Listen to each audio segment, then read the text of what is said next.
BD Enfer est né il y a 20 ans, au mois de novembre 2003. L'historique remonte quelques mois précédemment, suite à la rencontre avec Bernard Launois sur le festival BD, qui était plutôt une rencontre au château de la Roche-Guyon, où il y avait une exposition Black et Mortimer, où on était retrouvés, on avait sympathisé, beaucoup discuté. C'était en décembre 96. Et nous nous sommes retrouvés au festival BD d'Angoulême en 97. Et à cette occasion est née en premier temps une association qui s'appelait Fable. Fable était la présentation de quelques auteurs et la création d'un portail internet, c'était le début d'internet. Et puis bon an mal an, au fil des années, on a sympathisé, le groupe de l'association Fable s'est formé, et puis est sorti de tout ça une relation d'amitié entre plusieurs personnes. Bernard était très ami avec Eric Stadler et on n'arrêtait pas de discuter avec Eric, avec Bernard, avec Harold en disant que ça serait bien qu'on crée quelque chose et qu'on voulait sortir un tout petit peu et créer un produit de para-BD qui sortait des tirages de l'époque. Et suite à la rencontre et aux discussions en 2003 à Angoulême, Eric Stadler a travaillé de son côté et au mois de mai il nous a rappelé en disant voilà, j'ai créé une quarantaine d'illustrations et je suis prêt en fait à vous donner un coup de main et à faire quelque chose. Et on a mis en place et on a créé notre premier album qui était À la recherche de Blanche. Donc en fait, à travers cet album, qui est un livre d'illustrations, Eric a revisité le conte de Blanche-Neige et donc a expliqué sa méthode de travail, c'est-à-dire choix d'époque, choix des personnages, caractère des personnages, travail. Et donc dans cet album qui est un album toilé, avec couverture insérée dans un coffret avec un mini portfolio. Donc il raconte un peu sa méthode de travail. Mais voilà l'album, à quoi il ressemble. Donc comme je vous ai présenté, il y a une jaquette avec un dos toilé. Tout est numéroté et signé par Eric. Et à l'intérieur, vous avez donc la visite et tous les textes et à chaque fois les différents chapitres en fait, qui se déroule sur une quinzaine de jours où Eric raconte un petit peu comment les recherches de personnages, de caractères et les différentes illustrations. Donc là, on a par exemple le crayonné, la couleur. Là, on a également crayonné couleur avec différentes époques. Là, on a la recherche des nains, parce qu'il y a les 7 nains, bien entendu. Là, c'était le tueur, et là, on voit que le tueur est plutôt côté Tour Eiffel, donc à l'époque contemporaine, ayant fait ses recherches à la fois époque futuriste, époque médiévale et époque contemporaine. Et donc on a fait un contrat d'édition avec Eric, puisque ça c'était libre de droit, c'était une création pure. Et donc ce tirage a été fait à 1000 exemplaires, et en souscription, on avait réussi à en vendre 400. Ce qui fait qu'on était 6 à l'époque, 6 amis, d'où les initiales en fait. BD Enfer est un anagramme des prénoms de toutes les personnes qui ont travaillé en BD Enfer. On a fait le choix de faire du tirage de luxe parce qu'à l'époque, déjà on voulait créer.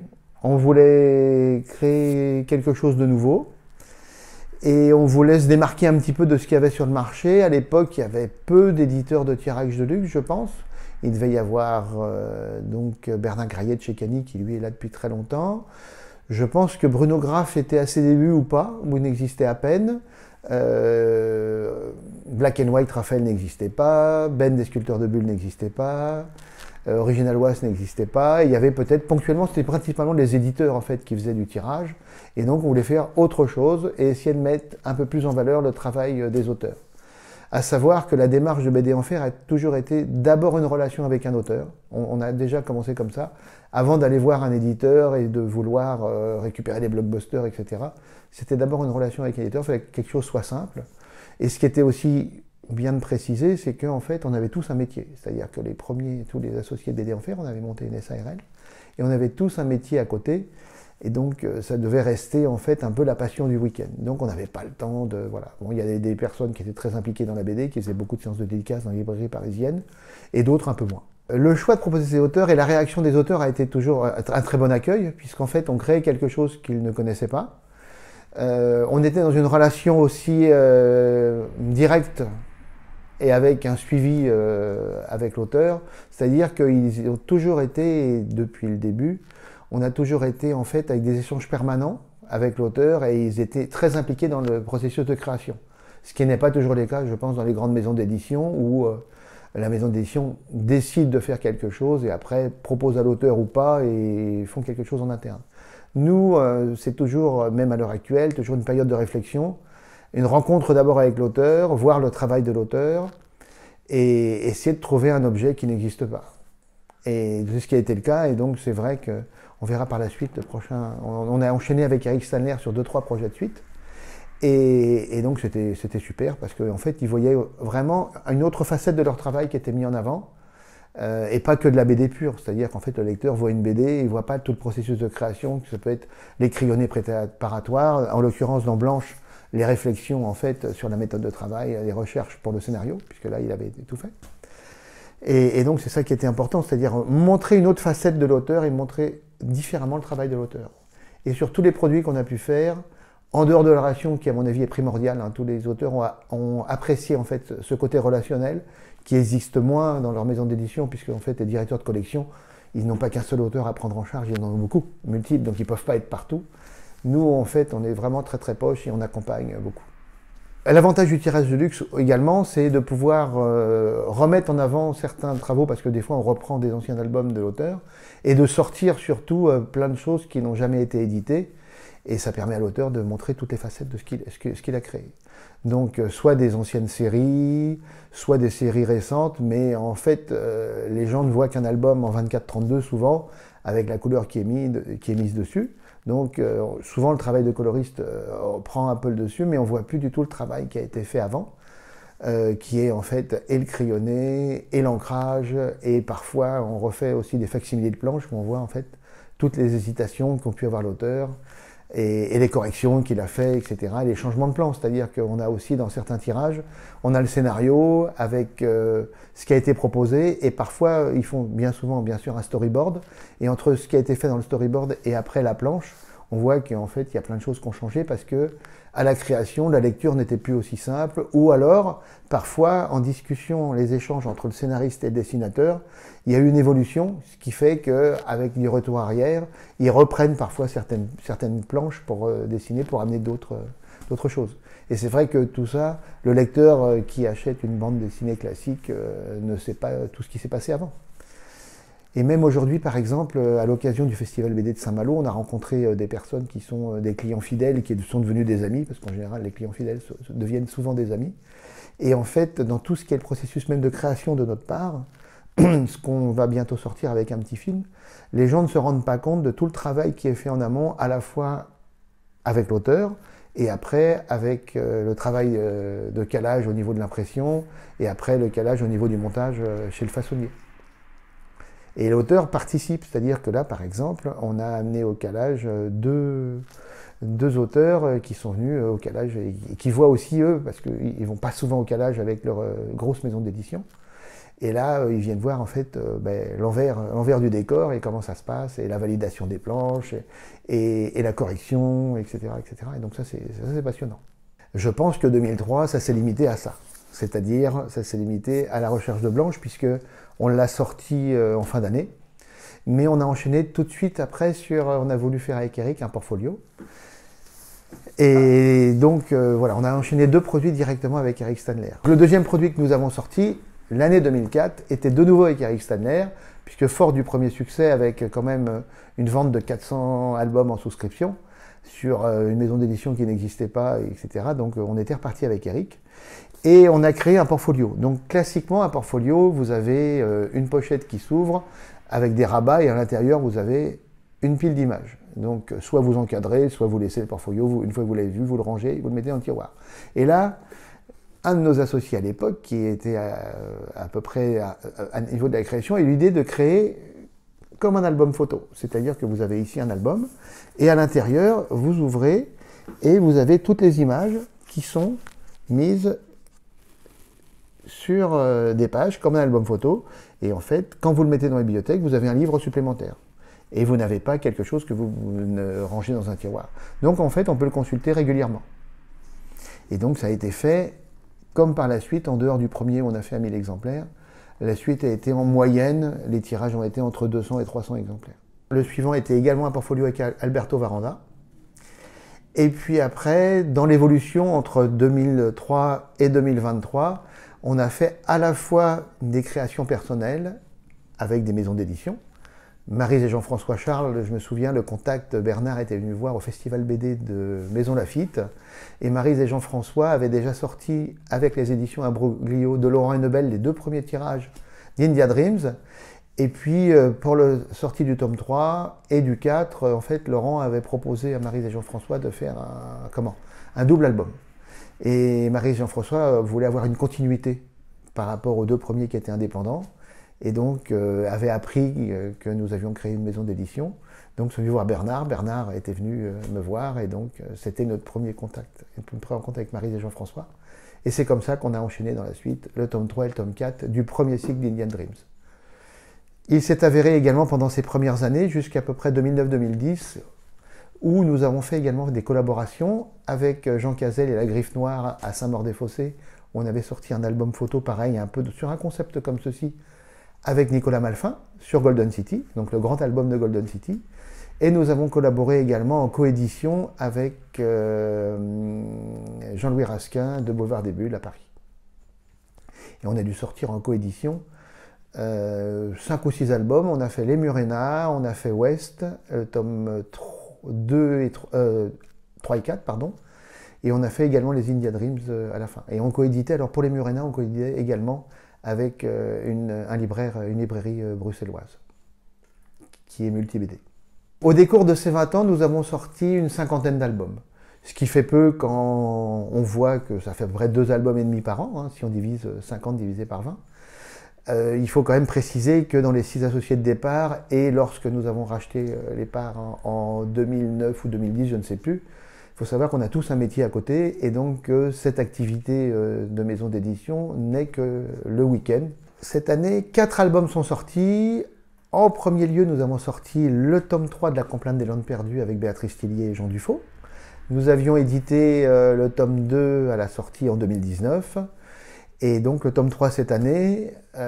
Ensuite, nous avons sorti à l'occasion du centenaire des 24 heures du Mans, Michel Vaillant, l'album La Cible de Michel Vaillant, sous forme d'étui.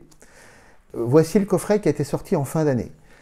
Nous avions rencontré donc Haut Jaquet des produits dérivés, donc qui gère toutes les licences Mediatone pour les produits dérivés. Depuis quelques années, nous souhaitions travailler avec Marc Bourgne, et il s'est avéré qu'à l'époque, il n'y avait pas de produits dérivés sur Michel Vaillant. Marc Bourgne a repris le dessin de Michel Vaillant, je crois, au tome 1, la 2e saison, il y a une douzaine d'années, puisqu'il y a un album qui sort par an. Et puis à l'époque, les éditions Graton ne faisaient pas de produits dérivés. Et en 2019, Dupuis a racheté en fait les éditions Graton éditeur, et donc on a pu mettre en place une collaboration. On devait sortir normalement Cannonball en produits dérivés l'année dernière, et puis pour différentes raisons ça n'a pas pu se passer. On devait faire un produit spécifique avec Pog, qui est en fait quelqu'un qui fait beaucoup de réseaux sociaux et qui fait beaucoup de voitures et beaucoup de courses, et puis bon, on n'a pas pu se caler dans les différents rendez-vous, ce qui fait qu'il a été décidé en fait de décaler l'année dernière à l'occasion de Saint-Malo avec Denis Lapierre, donc le scénariste, et puis Haut Jaquet. On a essayé de passer sur l'album de cette année, ça tombait bien, c'était le centenaire, donc voilà, tout le monde a suivi. À cette occasion, on a rencontré Jean-Louis Dauger à Angoulême l'année dernière, Jean-Louis Dauger étant la personne qui gère en fait tout l'univers Michel Vaillant au sein des éditions Dupuis. Dès le départ, il était prévu de sortir un tirage au moment des 24 heures du Mans, et nous avions gardé de côté 60 cahiers intérieurs pour faire le coffret et l'édition du centenaire en fin d'année, puisque Jean-Louis Dauger avait réussi à créer un partenariat entre l'écurie TDS Racing, qui se trouve basée à Montpellier, pour faire courir une Vaillante aux 24 heures du Mans cette année. Hélas, l'équipe TDS Racing a rencontré plein de difficultés. Déjà, la personne qui est en fait, il faut savoir que pendant les 24 heures du Mans, il y a toujours un amateur, un conducteur amateur et 2 professionnels. L'amateur s'est blessé quelques semaines avant, donc a été remplacé au pied levé. Et ensuite, eh bien, il y a eu plein de déboires, c'est-à-dire que pendant les essais, eh bien, la voiture a percuté une autre voiture et a été complètement détruite. Toute l'équipe donc de TDS Racing a réussi à remonter une voiture en 9 heures, ce qui était un exploit.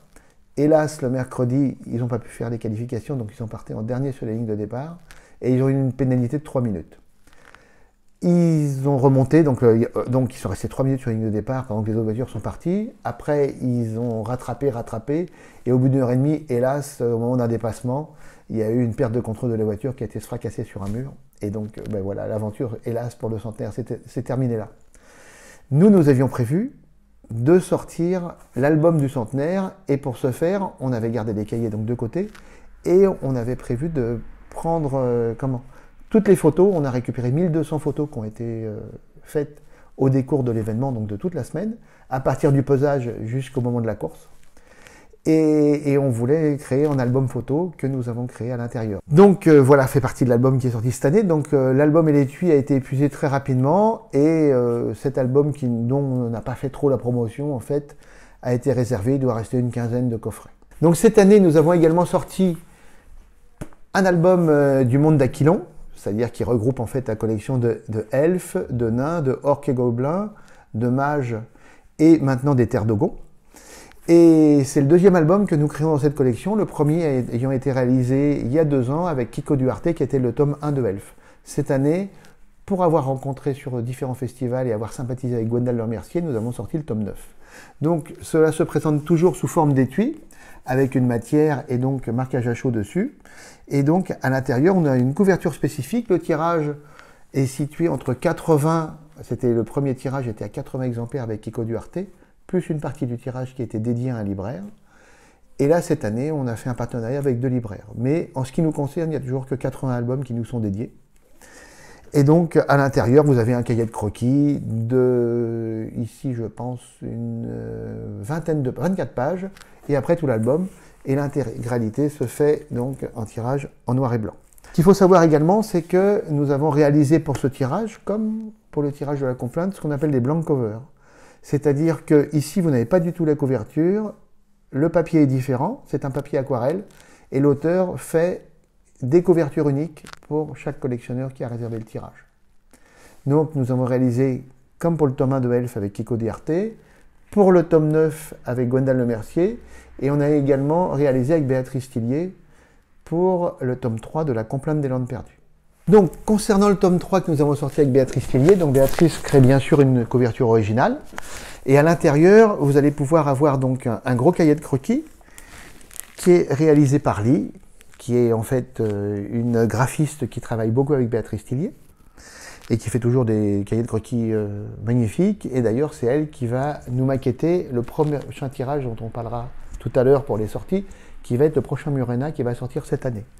Ensuite, nous avons sur un papier différent toutes les planches, donc il y a un papier ivoire, toutes les planches ancrées de Béatrice, à savoir que ces planches n'existent plus. Ces planches sont scannées par Béatrice. Les bulles sont posées, les textes, il faut savoir qu'elles sont posées à part. D'accord? Et après, vous avez toutes les facsimilés des planches originales de Béatrice, puisque elle pose la couleur sur les pages ancrées que vous venez d'avoir juste avant. C'est-à-dire qu'elle fait ses crayonnés, en plus, à l'encre. Et une fois qu'elle a fini d'ancrer, elle pose sur un support sa planche ancrée, elle le met dans l'évier, elle ouvre le robinet, elle détrempe totalement la planche, et après, elle attaque toutes les couleurs à l'aquarelle. Et donc là, pour sortir tout ça, vous avez quand même de multi-passages d'aquarelle pour renforcer les couleurs. Donc ça, c'est le tirage classique. Et Béatrice nous a proposé, puisqu'elle avait vu qu'on avait déjà fait avec Kiko Duarte et avec Benoît Delac sur le tome 2 de Nottingham, elle nous a proposé de réaliser, comme on en a parlé précédemment, des blank covers. C'est-à-dire que, comme vous voyez, on a changé donc, de papier devant et derrière, qui est un papier spécial aquarelle. Et en fait, tout est réalisé avec les couvertures à plat. C'est-à-dire que les blocs ne sont pas encore montés, parce que c'est plus simple pour l'auteur d'avoir un plat pour faire les dessins. Et donc là, ben, tout le dessin est fait à l'aquarelle direct. Donc c'est-à-dire qu'il y a autant de passages sur ces dessins que des passages sur les planches originales de Béatrice. Donc ça prend un certain temps. Et donc voilà le dernier bébé qui est sorti cette année, qui est en fait le double album de Hank Moon réalisé par Benoît Delac, donc à savoir que Hank Moon revient d'un roman de fantasy créé par Michael Moorcock. Savoir que les éditions d'Argo avaient déjà fait une première série sur Elric, qui était aussi tiré de l'univers de Michael Moorcock, et là donc ils ont décidé de partir sur l'univers de Hank Moon. Donc là on est sur un grand format, puisque l'album ouvert fait 50 sur 73. Donc quand vous dépliez complètement une double page, voilà, ça fait 50 sur 73. Ce qu'il faut savoir, c'est que nous sommes sur une couverture unique et qui a été créée en partenariat donc avec de gros échanges avec Benoît Delac. Alors comme ceux qui nous connaissent savent qu'on se met zéro limite pour fabriquer un album, donc ce qu'il faut savoir, c'est que là, il y a 3 fers pour créer cette première couverture, il y a un fer pour créer le dos, et il y a 3 fers pour créer la 4e de couverture. Ça peut expliquer un peu, j'approche très rapidement pour savoir pourquoi le prix d'un tirage de tête est élevé. Ce qu'il faut savoir, c'est que pour créer les fers ici, on a une base de fer qui est de 60 € pour 25 cm². Et ensuite, c'est 4 € le cm² supplémentaire. Ce qui fait que là, on peut s'apercevoir que ça coûte pas cher, mais que pour créer tous ces fers, on a toute la surface. C'est-à-dire que vous multipliez 35 cm multiplié par 45 cm en hauteur, et vous voyez le nombre de centimètres carrés, et donc là, vous voyez que le fer, en fait, il fait tout. Et là, le façonnier, il va passer l'album, pour faire les fers de la couverture, il va passer l'album 8 fois dans le système pour faire les impressions. Et donc voilà pourquoi tout coûte cher. Pourquoi tout coûte cher également pour l'impression, c'est qu'en fait, quand vous prenez un album 24-32 chez un éditeur, en général, ça tire aujourd'hui entre 5 000, 10 000, 15 000, peut-être sur des grosses licences, prenons Black & Mortimer, 600 000. Ce qu'il faut savoir, c'est que le calage, c'est-à-dire le processus de création et donc le réglage de toutes les planches, s'étale sur 600 000 exemplaires. Nous, ça s'étale sur 200 exemplaires. C'est-à-dire qu'en fait, tout le processus de calage, et à l'occasion, on aura une vidéo qui sera bientôt disponible sur notre site où vous verrez la création à la fois de l'impression et à la fois chez le façonnier, de la façon, des différents postes. Et on peut savoir que, pour vous donner une idée, toutes les pages et tout le papier que nous achetons et qui part, si vous voulez, à la déchetterie, puisque pour réaliser le calage, c'est à peu près, on est aux alentours de 5 ou 6 000 feuilles. Et comme on a un papier qui fait 200 grammes et qu'en fait le poids, on achète le papier à la tonne, la somme, si vous voulez, de tous les postes fait que on arrive sur des tirages qui sont chers. Comme on en a déjà évoqué, c'est un échange permanent avec l'auteur. C'est-à-dire qu'en tout ce qui concerne les papiers, c'est plutôt nous qui avons une approche et qui choisissons les papiers. Au départ, quand on a repris la maison d'édition en 2009, puisque moi j'avais aucune connaissance de rien, puisque c'était Harold qui était à la création et qui travaillait chez un imprimeur, je me suis rapproché d'un papetier et je lui ai demandé d'avoir des exemples de papier, parce que quand on travaillait avec un imprimeur, il nous envoyait des échantillons qui étaient en fait 3 cm². En fait, on ne peut pas se rendre compte tout à fait et de la sensation et du toucher. J'ai aussi commencé à connaître ce qu'était le papier offset, le papier couché, puisqu'avant on me parlait de tout ça, mais je ne savais pas du tout quoi était quoi, et quoi servait à quoi.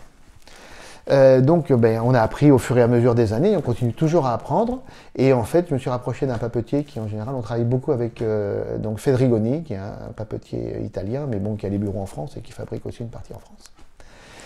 Et donc maintenant, j'ai des cahiers qui sont avec tous les papiers possibles et imaginables. Et donc là d'ailleurs, sur des prochains tirages, on va un petit peu varier, on va commencer à aller sur des papiers spécifiques en fait pour l'édition. En l'occurrence, sur ce type d'album, il y a 2 papiers différents. Sur celui de Béatrice Tillier que vous avez vu tout à l'heure, il y a 3 papiers différents. Alors c'est clair qu'à chaque fois, on rachète des papiers et en fait, à chaque fois qu'on fait ça, on augmente le coût. C'est-à-dire que le fait de modifier et de changer de papier fait que tous les papiers sont chers. En général, il faut savoir que pour tirer une bande dessinée, le papier est à 150 grammes. Nous, on travaille sur des papiers entre 200, 250 et 300 grammes.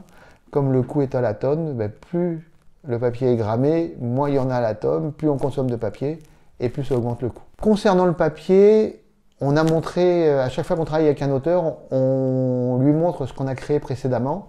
Et on réfléchit, on a déjà une approche par rapport à son travail sur lequel on veut travailler. Et on lui propose différents types de papier et on choisit ensemble le papier. Pour tous les revêtements, on travaille beaucoup avec une maison d'édition qui s'appelle Winter et compagnie. Et donc là c'est pareil, quand vous rentrez dans le showroom de Winter, vous avez tout, vous avez Hermès, vous avez toutes les grandes maisons de parfums, toutes les grandes maisons de bijoux qui ont fait des coffrets avec eux. Et là, vous rentrez, c'est la caverne d'Ali Baba. Moi, je suis rentré, la première fois que je suis rentré dans le showroom, il y en avait partout. On se croirait à Noël quand on avait 5 ans, quoi. Le Père Noël était là.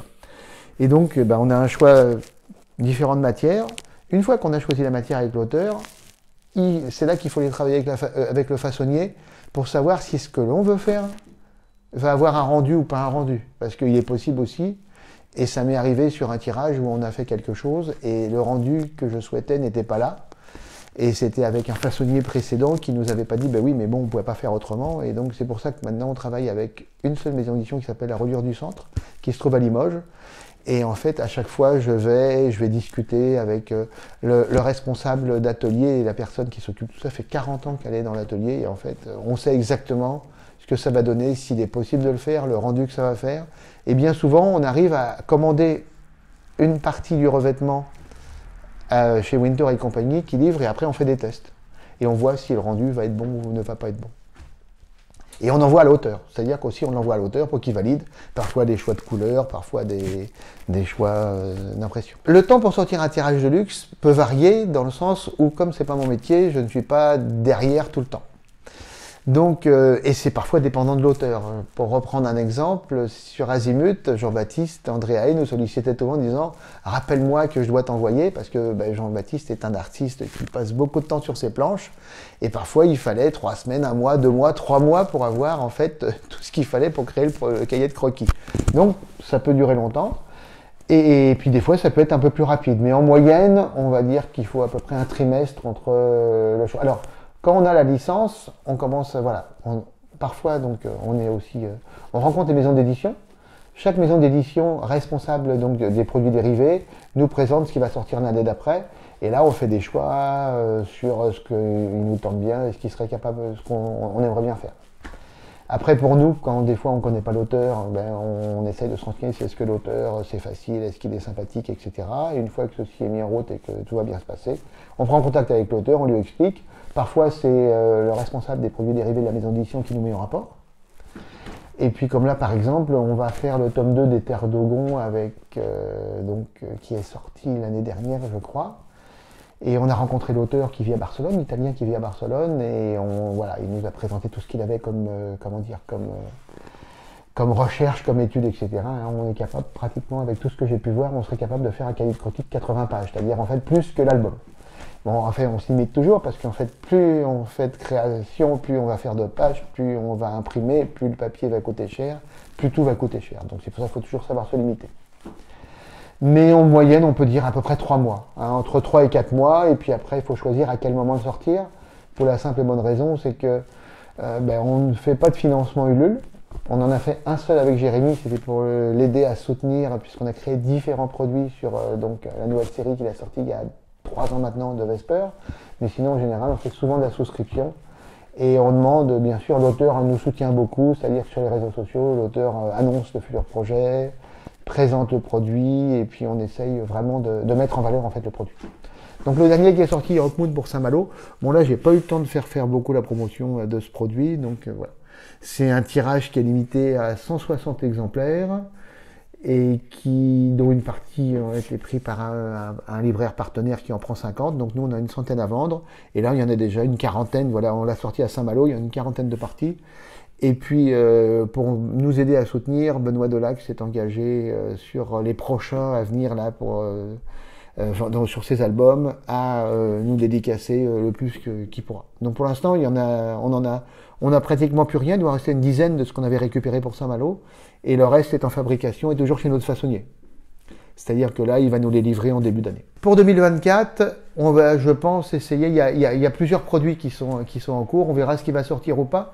Dans un premier temps, et ce qui est déjà maquetté, donc qui va partir en validation chez les éditions Soleil Delcourt, c'est le tome 3 de Elf de Stéphane Bilot.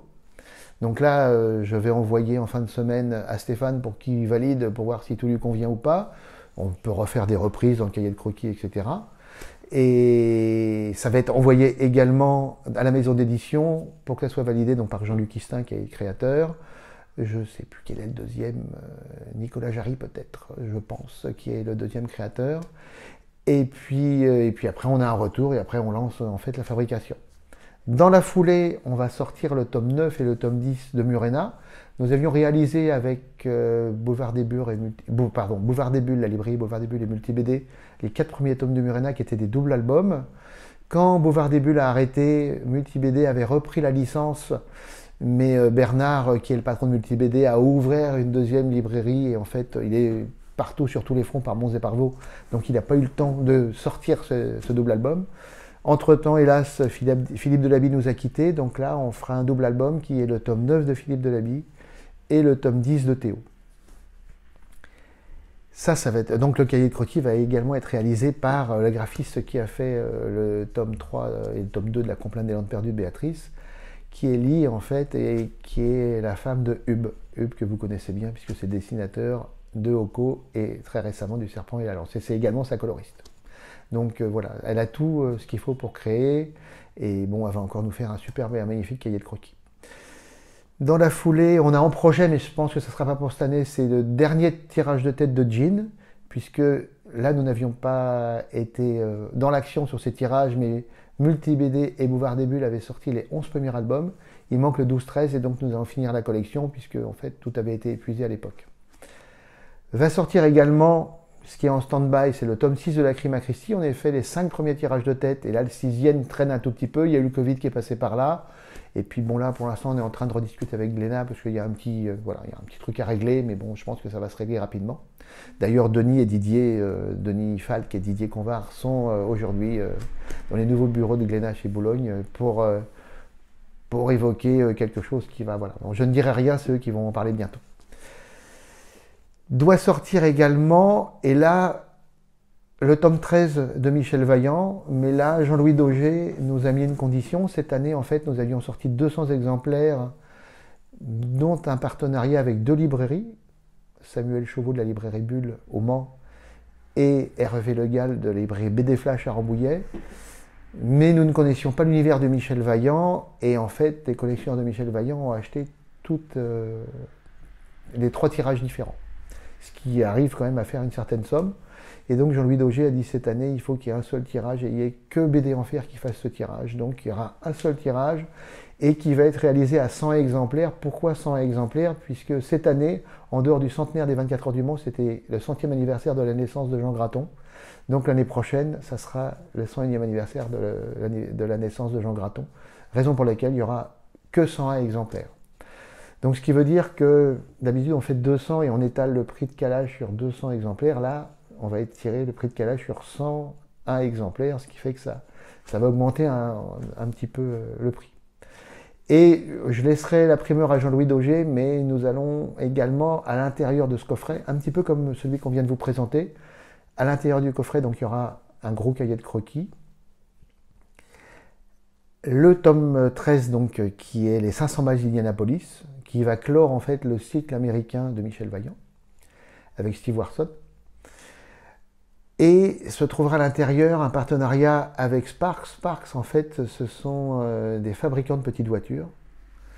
Et donc, nous allons intégrer dans ce coffret une des petites voitures. Et également, nous intégrerons dans ce coffret, il y a un fabricant de produits dérivés qui fait des petits casques de Michel Vaillant. Et donc, on aura le casque des 3 personnes, des 3 protagonistes qui vont être créés spécialement pour le nouvel album donc, des 500 000 d'Indianapolis avec une nouvelle couleur de casque et qui seront intégrés également dans le coffret. Donc ça va faire un gros coffret et donc ça va être, je pense que ce sera un coffret qui sera un peu magnifique. Je ne vous dis pas le reste parce qu'on est en train d'essayer de créer quelque chose un peu particulier. Donc je ne sais pas si ça va pouvoir se faire ou pas. Mais bon, petit exemplaire, etc. Donc on aura un prix qui sera à mon avis supérieur à ce qu'on a fait jusqu'à maintenant. Mais bon, on verra bien, on proposera, puis on verra bien si ça fonctionne ou si ça ne fonctionne pas. Donc pour conclure, je vais quand même vous donner où est-ce que vous pouvez tous ces magnifiques tirages.